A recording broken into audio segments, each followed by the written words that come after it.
আসসালামু আলাইকুম গাইস, আশা করি সবাই ভালো আছেন। তো আজকে আমি চলে আসলাম।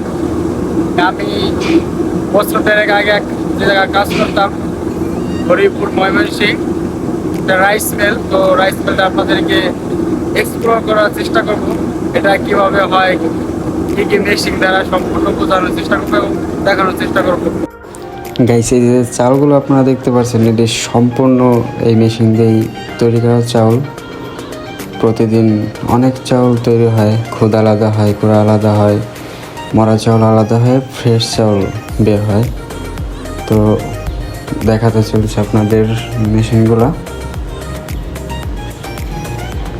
দেখতে থাকুন।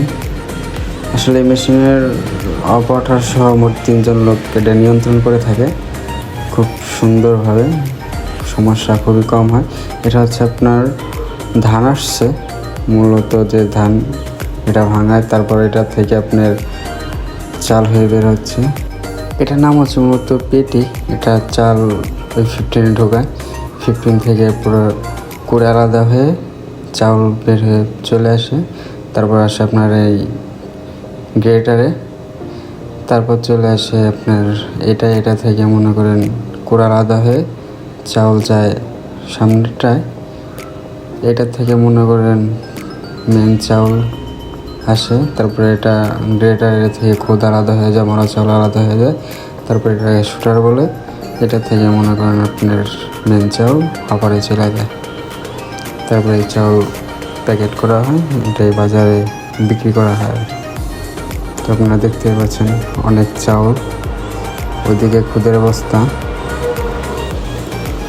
আসলে মেশিনের কাজ, তাই তেমন একটা ত্রুটি থাকে না, পুরো ফ্রেশ চাউল বের হয়।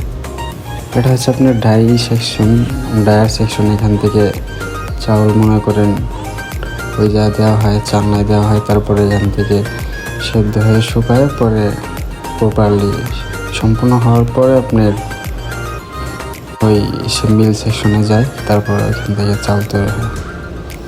আর এখন এটা হলো আপনার বাইরের সাইডটা দেখতেই পারছেন, খুব সুন্দর।